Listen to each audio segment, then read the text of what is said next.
Hello and welcome to this new EuropeChat. Today I'm going to talk to a Belgian personality, someone who has a passion both for journalism and for Africa, Colette Braeckman, who for a long time was one of the main journalists at the journal Le Soir, which is one of the major Belgian newspapers. Hello, Colette. Hello. I'm very pleased that you've accepted our invitation to talk to us today, both about journalism and about Africa. I would start with journalism. I read in your autobiography, which is called Les Cahiers Noirs, the Black Diaries, or I don't know how to translate it, where you explained that very early on you were already thinking of writing and of becoming a writer and a journalist. Can you tell us a bit about this? Yes, well, at school, the thing that I did better, it was writing. I was very bad in math, in geometry, and so I used to ask for the help of my colleagues, to my classmates, to help me in math. But then in return, I said, okay, I will write your story, whatever you have to write, give it to me, and I will do it for you. And so I invented stories for each of them, and I like that. That was there. I was good, but not in math and not in physics and not in gym and so on and so on. Were you encouraged by your parents or by your environment, or was it really Not coming really. from you? No, well, I was encouraged, of course, to be successful at school and to pass, and writing too, it was okay. But then when I said, well, I also want to travel, the only combination of traveling and writing is to be a journalist. So my mother said, wow, this is not a job for a woman. You should forget about it. That's not a job for the woman. And I replied, well, I just want to do it. And that's it. And finally, when I was hired in a newspaper, she said, well, I did all what I could do to prevent it. But there you are, and I have to accept. So she accepted it. But how did you manage to fulfill your dream? I mean, how did you do this? Because you didn't have any connections in this field. I mean, you just whom did you meet? Or Well, I started very simply.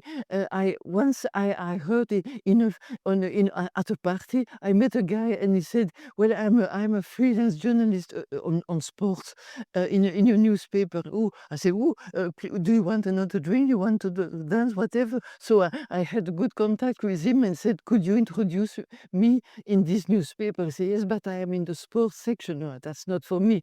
But please introduce me wherever they need." I said, "Well, they have a special page for youth. Youth, that is perfect for me." So that was it. And so I entered from within this very small door, the back door of the newspaper.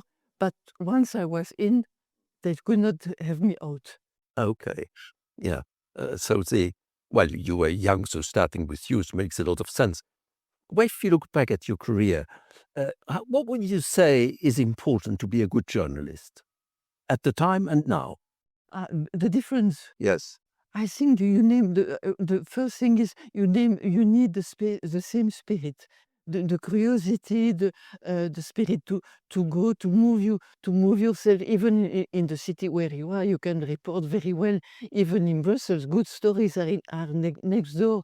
I used to say to young journalists, you don't have to look in your computer. Sometimes you just cross the street and just in front of you, you have a very interesting stories to tell. So it's not a matter of distance. It's a matter of curiosity, and that is the same. It has always been like that, and even today it is the same. But of course, the big change is the technology.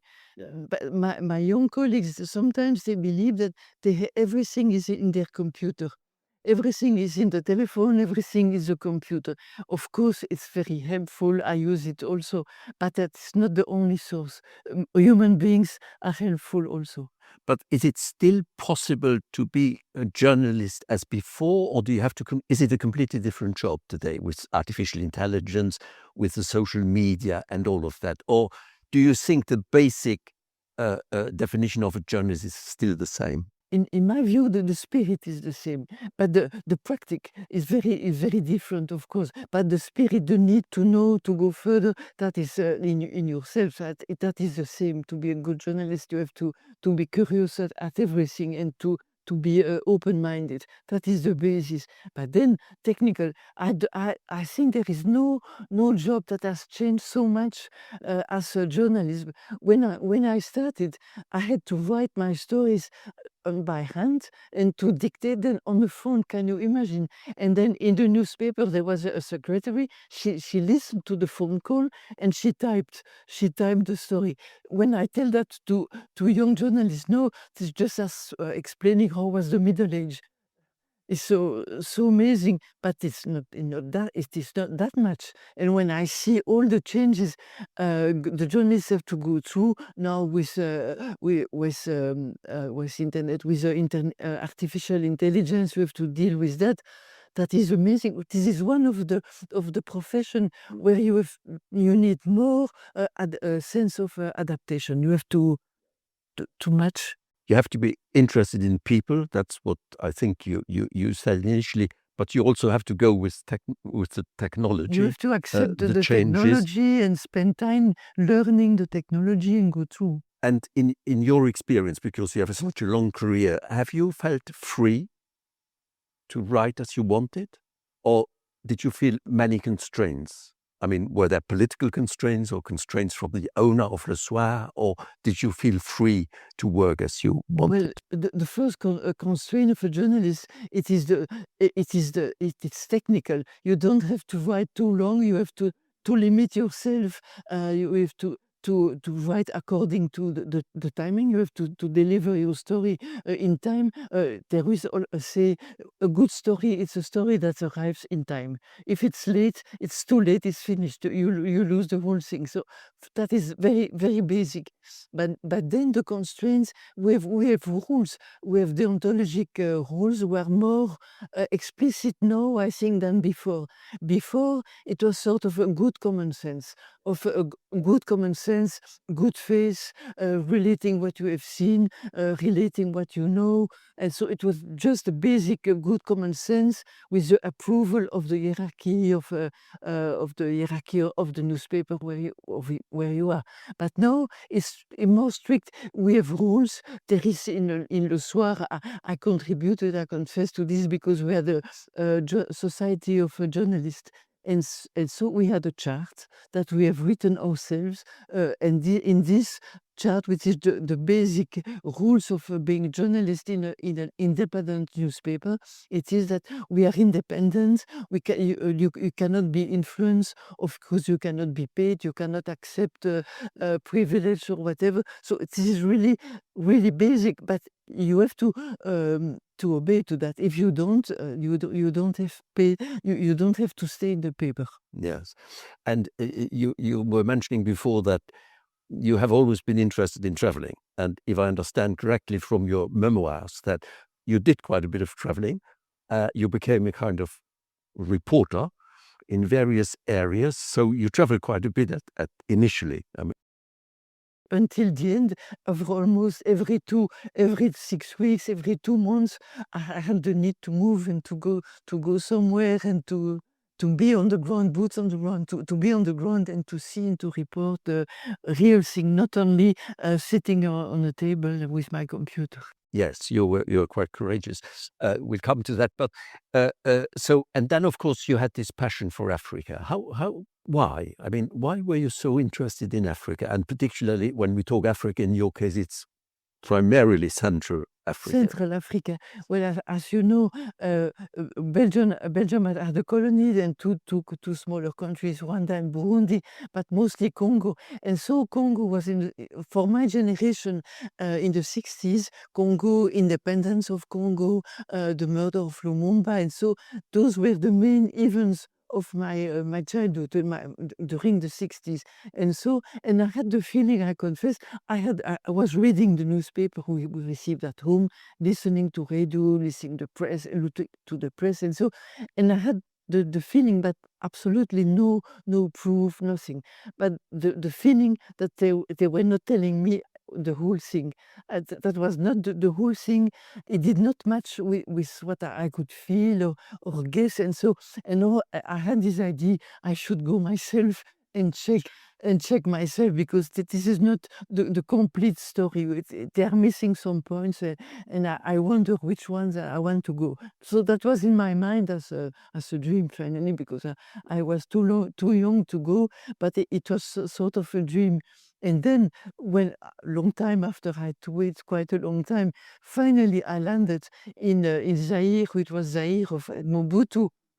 I was surprised. The surprise was even bigger than what I expected, because in no way it was responding to what I was thinking I would find. It was always surprising, surprising. The people were surprising because they were so nice, so gentle with the Belgians. That was a surprise for me, because I was raised in the idea that Belgians were colonizers, that they threw the Belgians out of the country. They didn't like them. And then when I arrived, they say, why don't you come back so late? Why do you come so late? The Belgian, you should come back. You should have stayed more. Well, that was not the image I had. So that those guys, we oppress them, we exploit them, and still they like us. They like us. They want us to go there. What is the mystery of this relation between the Congolese and the Belgians? Until now, it's something that is difficult to explain to the French people. For instance, the Congolese, they like the Belgians, and the Congolese, the French, they say, wow, we don't have that kind of experience in our colony. They threw us of us out. But that is the difference. Yeah. No, I find that very interesting. I mean, obviously, Africa, particularly in the world as it is today, is an absolutely vital continent for us, isn't it? And at the same time, one has the impression, I have sometimes the impression that there are missed opportunities, there are misapprehensions, that we do not always understand each other. And that's why I'm interested in what you say, that your initial thought was quite positive. I mean, they like us, we can do things together. But many things, I think, have also gone wrong, haven't they, with Africa? And so what I'm really interested in is, I mean, you know this place extremely well. How important, I mean, you already mentioned this, is the colonial baggage? I mean, is this something which is still very strong? I mean, how should the Europeans address this problem? Mhm. I think the colonial heritage is still there, and the story of the relations of Europe, Belgium, Europe as large, and Africa is a series of missed opportunities. I can give you only one example that for me is very clear. We are in the 80s, the reign of Mobutu, the dictator of Zaire. It's about to finish. He's there since the 60s, so it's about to finish. There will be change of this in this country, that is clear. And change happened after the genocide in Rwanda. The whole region was changing. Finally, there was a president after Mobutu, Laurent Désiré Kabila. He was killed because he did not match with the requirements the West was expecting from him. He was quite maybe communist, maybe pro Chinese or whatever, but it was not the profile. He did not have the profile that we wanted. But the people accepted him because he was very social. He tried to build markets and cheaper prices for commodities and so for the people.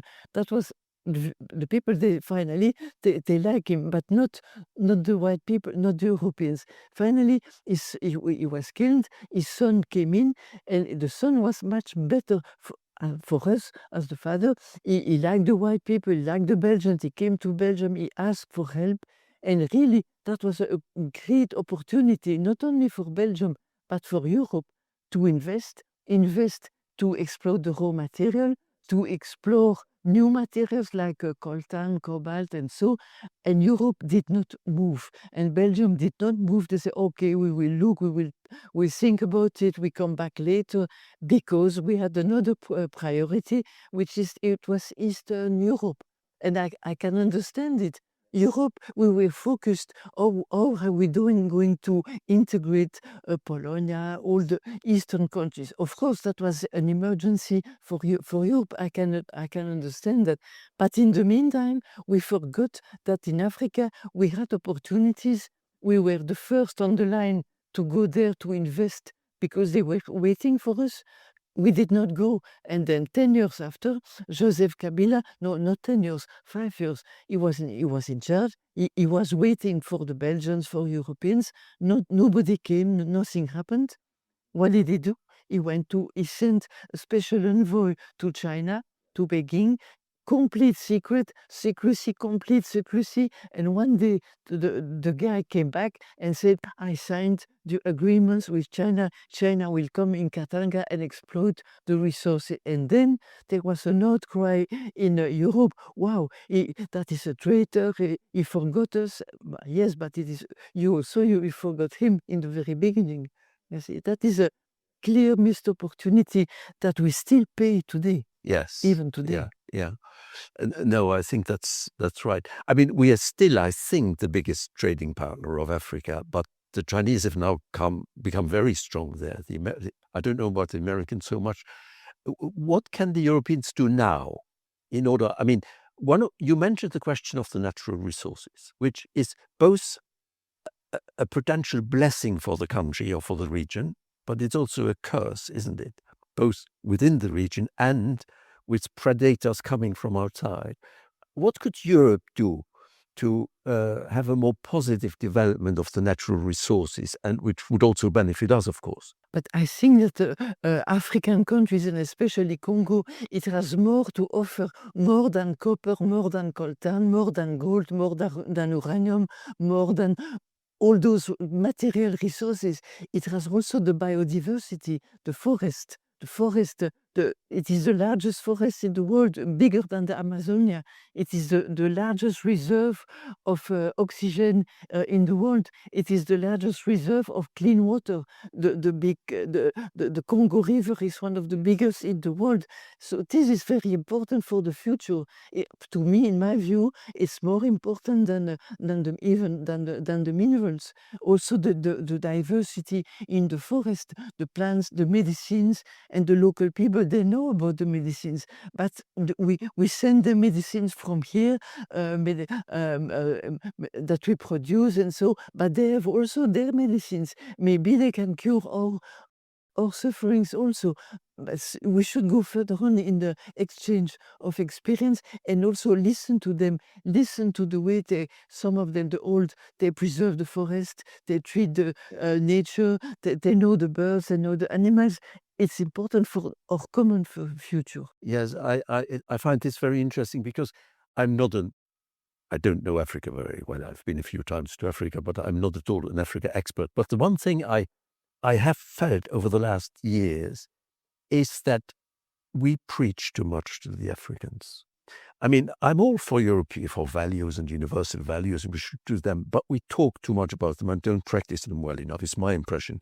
I said this once to a group of African journalists, and they were very pleased about this, and they said that's exactly the problem, preaching. Would you agree with that? Yes, well, Europeans, we are going to tell you what we want you to do, what is the best way to do this and this and this. And then say, first you should better listen how they do for just surviving in this kind of society, just surviving with the climate, dealing with the diseases. Do you have your remedy? Maybe you have your own remedy. Which are the remedy? How do you do? What are the diets that you have? Things like that. We can learn a lot from them. And we don't listen enough. Not receptive enough to what they have to give us, and they also have to give us. That is why I like them. Values. They have to give us values of the family, of the solidarity, being together. The way they live together, social life is very important. And when I come back in Europe and I see how lonely some people are, how lonely old people are here, that nobody take care of them. It's very difficult. And I said, my God, in Africa, it will not happen. You will always have people around you that will take care of you and be children, grandchildren, or even neighbors. They don't leave old people alone, which is very different from here. We have to learn from them. And it is striking to see how many young people there are. I mean, the population is is already very big, but it's becoming bigger. There seems to be a lot of dynamism. I mean, we were together a few days in Uganda, and it was very interesting to listen to you there. And I was very struck by this, that, you come back to Europe, you feel a bit old. And I think there's a lot of dynamism. But there is one point I want to take up, which you mentioned. It's this question of their values, our values. And this brings me to maybe ask you something about Rwanda, because you were the first, I think, who wrote a book on the genocide Yes. in Rwanda. And I take this as a transition. I mean, you can tell us a bit about this experience, because it was such a dramatic experience. But there was one thing which struck me very much, and also by reading Jacaranda, this book on it, it's that the Rwandans found a way of creating their own justice system after this, which again confirms that maybe sometimes we should accept that they do things slightly different from us, and it's not necessarily worse. Mm-hmm.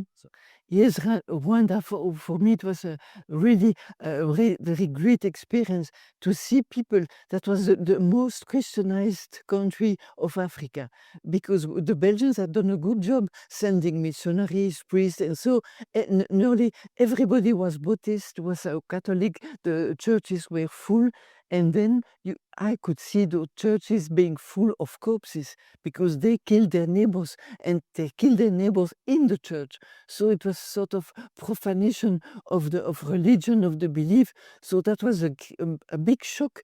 Is this a failure of Christianity? Is this a failure of what we try to teach them, to explain? A complete disaster, complete failure of the colonizer also. What did we teach to those people, so that at the end they hate each other? And the question is that, is it not us, the colonizer, who implemented this hatred, this difference between the two ethnies, the Hutu and the Tutsi? Yes. So that is also a big question, our own responsibility, that we chose one camp against another. And so what have we done? Where have we been during all that time? So that was a very deep question. And then afterwards, it was very interesting to see that the Rwandese, they decided, we don't want your help, you are nice, okay, thank you, you can help us with food, with medicine, if you want, that's okay. But justice, reconciliation, we do it ourselves. Yeah. We will find out. And then they asked to the old people in Rwanda, Yeah. the wise people, the old people, if they survived, those who survived, what did you do in the past, in the community? What was the procedure to reconcile, to live together? And the old people, they say, they call that gachacha, justice on the ground. And that means the community is gathering itself, the community, they speak together, and then they explain what happened, who did what, and so under the eye of the whole community. So it's in public. And they for during months they studied the traditional system. Of course, they were counselors, they were psychologists coming from Europe. They were helped, that is, to organize the whole thing. But gachacha, I attended several times those gachacha tribunal. It was compulsory for everybody in the village to be there. Everybody, it was a day you cannot work, forbidden to go working in the field or so. You have to attend the meeting. So everybody was there. The killers, the victims, the everybody was there. There was sort of local tribunal, elected people, the people considered to be wise, to be educated, to be wise enough to be the judges. They respected by the others. And then came the victims, explain what that happens to me, who did that. And so sometimes they pointed a guy who was just taking out of the prison. You did this to me, you did this to my family. And then the guy had to explain to his neighbors, to his family, in front of the whole community, what happened to him. And most of the time he said, I obey the orders. I was We heard that submitted. before. Yes, and I obeyed the orders were given. I could not do anything else. But finally they confessed, and then they discussed, what can you do now to repair? To repair. And then the whole community discussed this. For example, this woman, she's a widow, she's alone with the children, she has no house. You are in jail. Instead of sitting in the jail doing nothing, why don't you go and help this woman to build a new house, or to clean the garden, to produce food for the family? And then he was assigned to go to this house and to help the widow. You can imagine the relation between the victim and the. But the guy, he helped, he has to, but finally he did it. They speak the same language, they know each other. And at the end, the animosity decreased. You see? Yes, I think that's what you just said about Rwanda, the way they dealt with this, I think is absolutely fascinating. And not many Europeans are really aware of this. But I would like to come back to today a bit more and still talking a bit about Rwanda. Rwanda is an interesting country now. I mean, it is an autocracy quite clearly under Kagame, who is a very forceful leader. At the same time, it's a country which seems to be developing fast. But then it's also a country which causes a bit of trouble in Congo. Mm-hmm. Yes. Yes, well, they are difficult neighbors. But I think that for Kagame, he is something like a survivor. So he has to bring, he wants to bring his country to development, to a better life, to give services to his population, medical services, social service, and to the country now is clean, is beautiful. So it's really a kind of miracle after 30 years to have reached this level of development. But it has a cost. Still, Rwanda is a small country, a poor country, overpopulated. And of course, Kagame is a very intelligent and brilliant man. And he knew, I think he knew it since a long time, that Congo was very rich, very badly administrated, exploited. And of course, when they waged a war to chase Mobutu, first to secure the border, the first mobile of the war was to secure the border. And then his army, they entered in the Congo, and they saw how rich this country was, the potential. Of course, there were people who told them there has a huge potential, but I think what they discovered was even more than what they suspected. And of course, they say, well, this country will help us to develop Rwanda. And for Kagame, Congo is just a neighboring country. That's it. But for him, Rwanda, it's an absolute ideal. It is to develop Rwanda, to provide good services, and so to his people. But I mean, this seems to me something where the Europeans could a bit talk about their own experience, the positive one of working a regional cooperation where Rwanda could benefit, but Congo would also benefit. I mean, is there something the Europeans could do to? I mean, there were some regional cooperation strategies, I think, in the area, but it's disappeared. Now it's sort of each one for their own. But there, the Europeans could maybe say, look, we have had our problems in Europe. We have tried to do things together, regional cooperation, trade. Would that be something where Europe could be a very positive factor in Africa and in this region? Even in Africa, it exists. African countries, they try to help each other. Well, even Rwanda, for instance, Rwanda sent its troops in Mozambique to quiet. There was a rebellion, a Muslim invasion or something in Mozambique. And so Rwanda said, I'm going to help them.